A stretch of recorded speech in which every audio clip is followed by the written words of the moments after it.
Matthew chapter 2. The bad king, the pseudo-king, and the true king.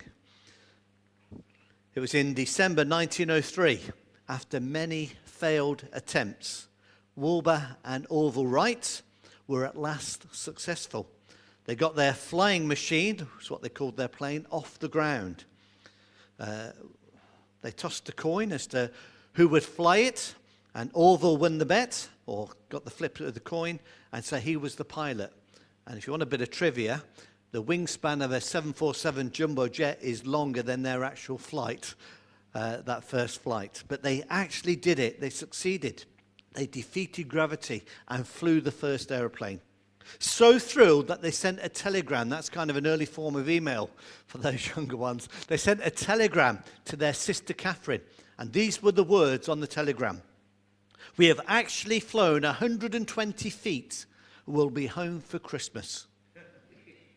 Well, she hurried down to the editor of the local newspaper and showed him the message. The editor read the message and said this: "How nice. The boys will be home for Christmas." That was it. No story published. The editor missed the entire point of one of the great moments of history. Man had flown. It would change the world forever. And he missed it. He missed it. And of course, how many people miss not just the event of history, but the event not just of a decade or a generation, but of the millennium, a world change. Here's another bit of useless information for you. In 1969, Neil Armstrong made that historic one step for mankind. He walked on the moon. He landed on that dusty, desolate surface of the moon. But inside his spacesuit pocket was a piece of muslin cloth from the flying machine of the Wright brothers. And he also took a little piece of wood from the very first aircraft. So that's just from the left propeller, if you're interested. Now, of course, man overcoming the laws of gravity is important. And actually going beyond the Earth's atmosphere, to go into space, to land on the moon, incredible. But I like what Apollo 15 astronaut James Irwin said. Of course, only 12 people have walked on the moon. He was number 8. And he was the first man to drive on the moon.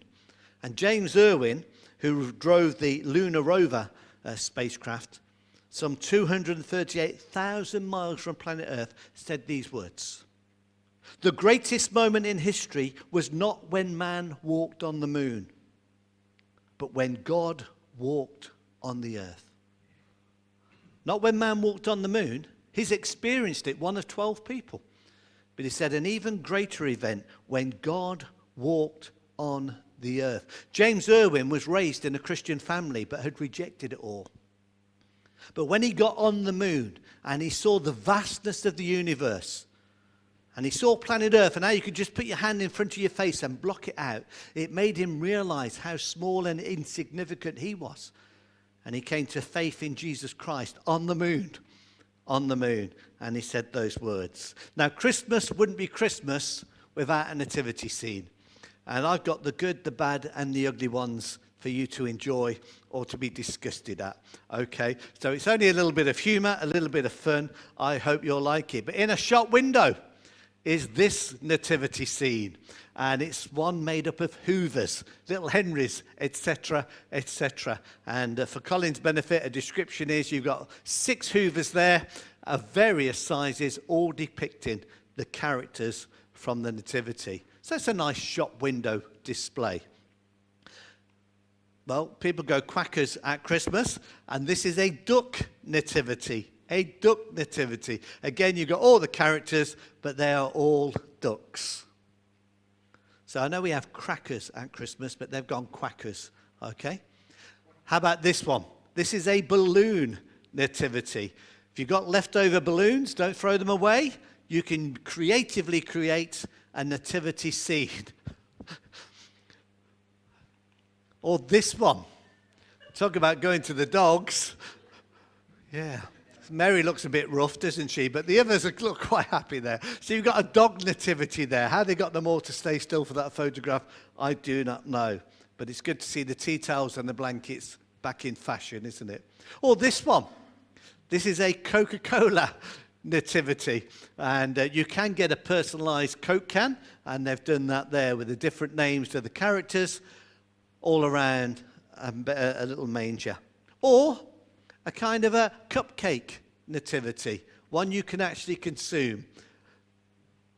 But I dread to think how many people have looked at it, breathed on it, or touched it beforehand, so be careful. And of course there's a Jenga or a Scrabble type nativity.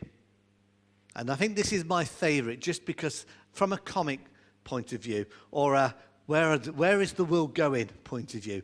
This is a hipster nativity, a hipster nativity. So you come on your modern invention there. I love the fact that Joseph's taking a selfie with Mary in the crib. But hey, people will do what people will do. But actually, it earths it in reality. And one of the things we do with nativity, we make it like a fairy tale, when actually it was real events in a real situation. So the nativity. Now, when it comes to the Christmas nativity, most people in our world, or certainly in the UK, if it's not an overstatement, most people in the UK get their information about the Christmas story from a nativity scene, or from a Christmas card, or from a nativity play. They don't go to the Bible. Most people you encounter out of these four walls will know about Christmas from nativity scenes, from Christmas cards, and nativity plays. That's all. And I can guarantee that most people will be clueless when it comes to the biblical record. And so these events that we've read are discarded as just myth, tradition, fairy story, not history. Well, I hope as we look, we'll see that these were real events. The one difference, of course, is in every nativity scene, the wise men are next to the shepherds. And as we'll see from our passage today, that is one fact that did not happen. Did not happen. So every nativity scene, every Christmas card, and every nativity play is usually wrong, because we get our people in the wrong places. Well, let's divide the passage up, and I'm going to divide it into three headings. First of all, the wise men's questions, verse 1 and 2. The wise men's question. Verse 1. After Jesus was born in Bethlehem in Judea, during the time of King Herod, Magi from the east came to Jerusalem and asked, "Where is the one who has been born King of the Jews? We saw his star when it rose, and we have come to worship him." We have come to worship him. Well, what's the very first thing you notice in that verse? Well, it's obvious. The wise men, the magi, or the kings, however you like to call them, they show up in Jerusalem after the birth of Jesus. They were not there in the stable. So that runs contrary to all those nativity scenes and those Christmas cards. The shepherds were there at the night Jesus was born in the stable. The wise men turn up at a house. How much later did they arrive? We're not told. Could have been a week, could have been a few months. Some scholars say a year. The general view is 2 years. 2 years. I'm not quite sure what they base it on. Well, probably on the fact that, one, they're in a house. So at some stage they've purchased the property. That takes time. Secondly, Jesus is no longer called the baby, he's called a child. Twice in verse 10 and 11, he's referred to as a child. So he's obviously grown up a little bit since the stable. And so most scholars would suggest maybe this happened 2 years after the shepherds came to the stable. And then thirdly, who were the wise men? Were they wise men? Were they magi? Were they kings? Which is right? Well, all we know about them are from these verses. That's all the information we have about them. From the Greek word that's used into English, it's always translated as wise men or magi. So that would tell us straight away they were not kings. Wise men or magi. We get our word magician from the word magi. But these were not magicians as you think of them today, like dynamo. They didn't have hidden tricks up their sleeves, and they weren't able to conjure up tricks for people to entertain them. The word magi in Bible times refers to those who were experts in philosophy, medicine, or natural science. Now, if I had a Chinese Bible here today, I haven't got one, but if I had a Chinese Bible and I read this passage, In the Chinese Bible, it doesn't call them magi. It calls them PhDs. The PhDs came to see Jesus. In other words, the educated, the intelligent, the scholars came to see Jesus. The PhDs, they were educated men, skilled in philosophy, science, and therefore regarded as wise. So the term wise men or magi are interchangeable. You can use either. And most scholars believe that if you want an example of a magi, read the book of Daniel. When Daniel was taken captive and forced to leave his country, taken to Babylon, he became a wise man in the palace of the king. And we're told they took him because he was clever, and then he studied for several years to learn the scriptures of his day. That's what a wise man was. We are told, though, that these individuals were experts when it came to the sky. Verse 2 says they studied the stars. So had they been alive today, they would have been maybe astronomers. Astronomers, not astrologers. You know the difference. Astrologers are those who study things like horoscopes and say that the stars affect people's lives. And people come up to you and say, are you a Leo? Are you a Cancer? Are you a Pisces? I always say I'm a test tube. So was it? Someone said, no, always say I'm Pyrex. And when they say, well, I say I was a test tube baby. That throws them, okay? So we don't follow star signs. The stars did not affect this baby. In fact, the very opposite. This baby affected the star. Astronomers they may have been, and that may give a hint to where they came from. We're told that they were not local to the area. Verse 2, they came from the east. At the time of Christ's birth and from the geographical position to Jerusalem, that would have meant Persia, Assyria, Babylonia, countries that today are called Iraq or Iran. They came from Iraq or Iran. And that is where astrology as we know it originated from. So that, again, just backs up the fact that they came from that part of the world, maybe Babylon or Iraq, the birthplace of astrology. And to head to Jerusalem was not difficult. They had to just follow one of the great trade routes, what we call the Royal Road or the Silk Road. I think it was Joanna Lumley, and it's probably still on ITV's catch-up bit, did a program on the Silk Road, about 8 episodes looking at the journey from one area to another. They could have travelled down the Silk Road and to Damascus and then on to Jerusalem via the King's Highway. And then the fourth thing we learn about these, they were Gentiles of the nations. That's what the word Gentile means, of the nations. They weren't Jewish. Now that is surprising, and it should jump out at you in Matthew's gospel, because Matthew wrote his gospel primarily to Jewish readers. Not exclusively, that's why we're studying it. But its original audience was mainly Jewish. And he kicks off his gospel by talking about Gentiles coming to worship the baby. It's an in-your-face statement. And he concludes his book exactly the same way. How does the Gospel of Matthew finish? With the Great Commission. Go into all the world. Go to those Gentiles, those non-Jews, and share the good news. So it is a sandwich that starts and finishes with Gentiles, but it is thoroughly Jewish in its content. And again, the contrast here. It's again meant to jump out and strike you. The Gentiles have a difficult journey and have to follow a star to get to Jesus, but they find him. The Jews had the scriptures. They know it. They could quote it. They didn't have to say, we'll go and look it up. When Herod says, where's he to be born? They said straight away. They'd learnt it as children in Bethlehem. They had all the scriptures, all the knowledge, all the religion, and they failed to recognize Jesus. And there's a lesson there, isn't there? There is a danger there that many folks who have raised up in religion reject it. They fail to see Jesus, and many people on the outside come to a real faith. Don't be one of those who miss out. 5 miles from where the wise men were, there was a baby. They could have walked down the road in 40 minutes and found him, and they couldn't be bothered.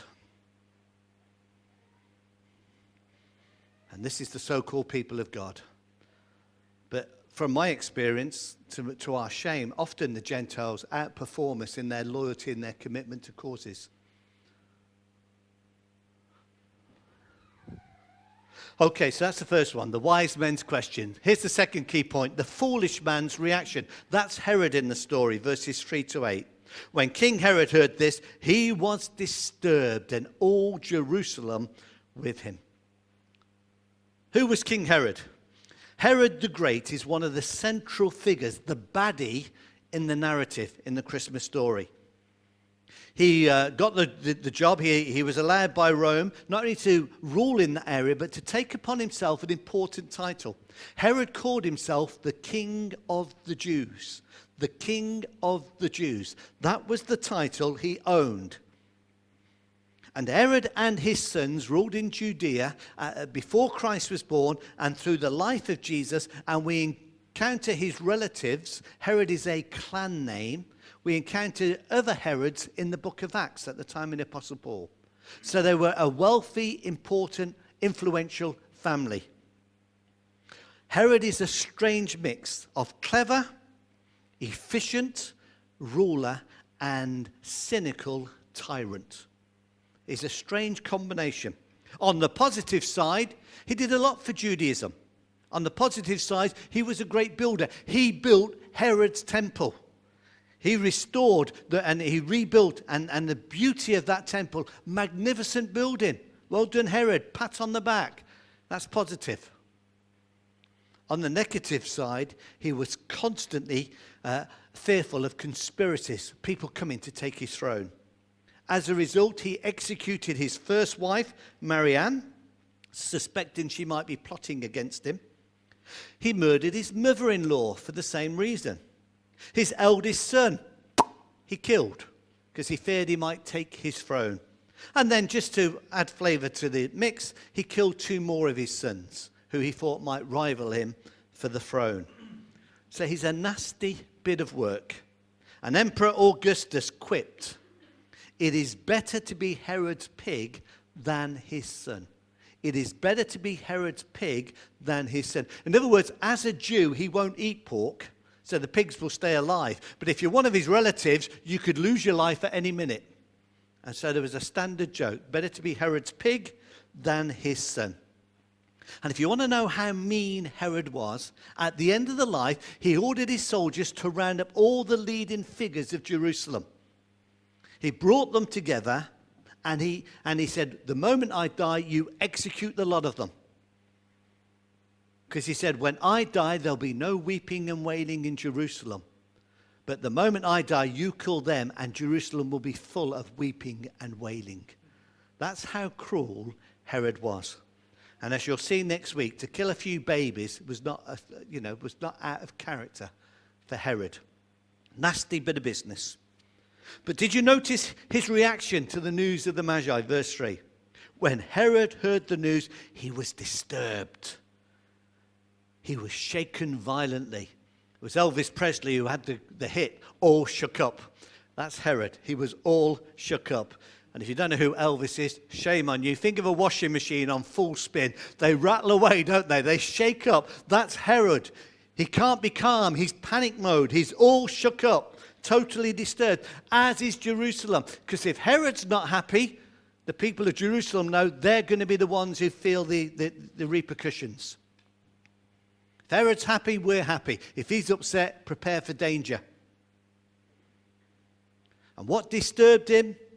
Where is he born to be king? It's that little word, born, that upset him. Herod had bribed his way to the position of king. He had no natural right. He was an Edomite. He wasn't even a Jew in its proper sense. He was there because he'd paid the Romans for his position. But here's one from the line of David who is born, who has a right to the throne.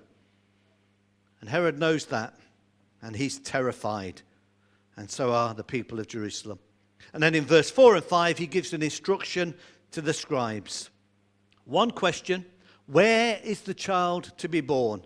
And straight away, they're able to quote Micah, who lived 700 years before these events, who had prophesied Bethlehem. Not just Bethlehem, if you read Micah's prediction. There were 2 Bethlehems. So which one? And Micah tells us, Bethlehem Euphrata, the small one, the insignificant one, the one everyone overlooks. That's where he's going to be born. And little children learnt that in Sabbath school before they were 6 years old. That's why they can instantly reply, Bethlehem. And once again, we have this strange contrast. The wise men knew, and they did something. They went and searched out the king. The scribes knew something, and they did nothing. That's why they are the foolish men in the story. Wise are people who know and put into practice. Foolish are people who know and ignore. Don't be a fool. And then we have this third question.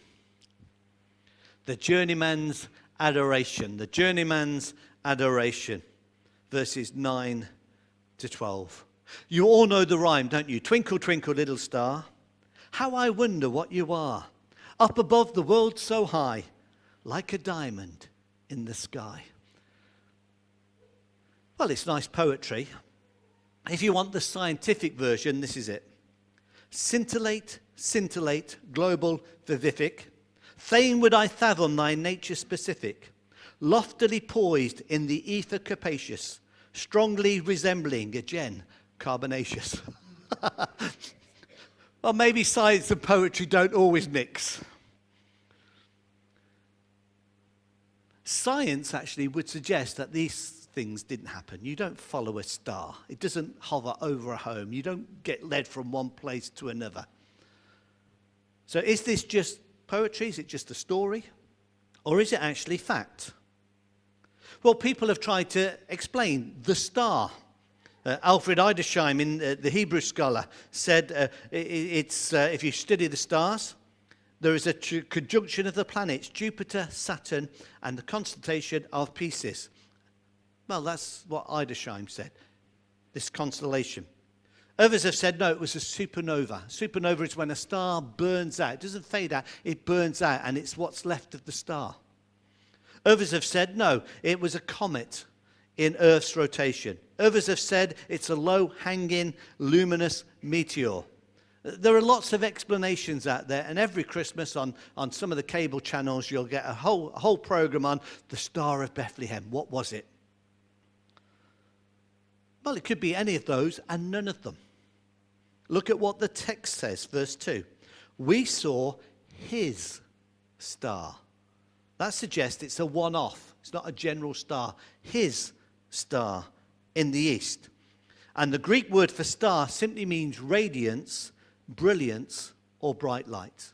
Radiance, brilliant, or bright light. So I don't want to rob you of the imagery of the Christmas story, but when I read that, I don't think it was an actual physical star.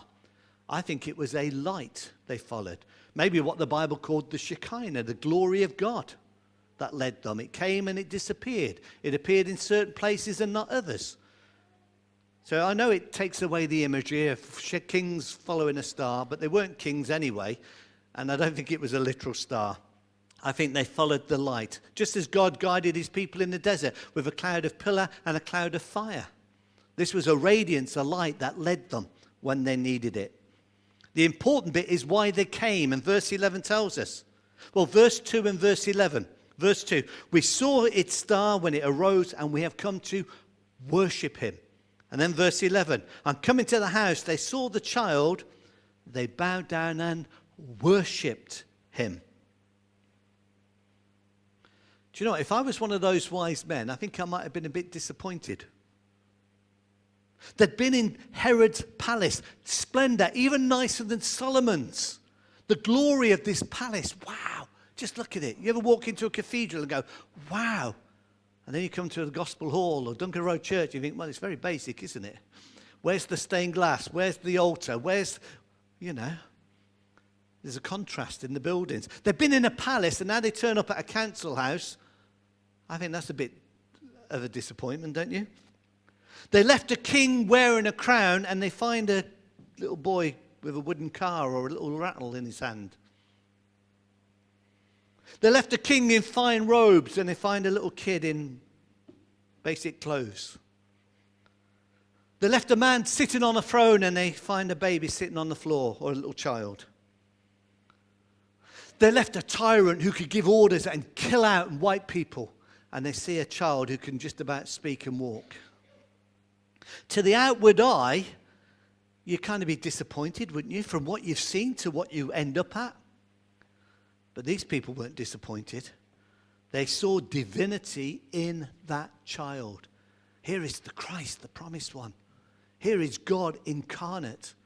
And they bowed down and worshipped him. Two things to note. First of all, I don't know if you notice in Matthew's gospel, but whenever Jesus and Mary are mentioned, Jesus is always mentioned first. The child and his mother. We don't worship Mary, we worship Christ. He is the focal point of our worship. So Mary is second, godly woman. One of perhaps the greatest women of the Bible and of history. But we don't worship Mary, we worship Jesus.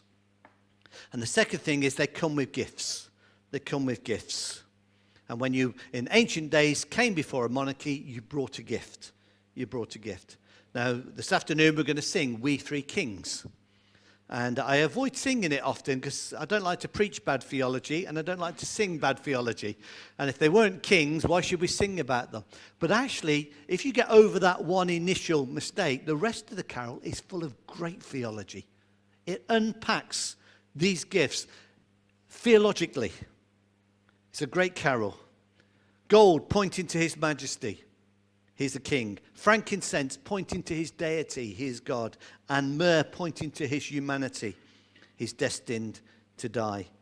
The three gifts. Gold for a king. Born a king on Bethlehem's plain. Gold I bring to crown him again. King forever, ceasing never. Over us all to reign. That's a great unpacking of what gold was doing at the birth of Jesus.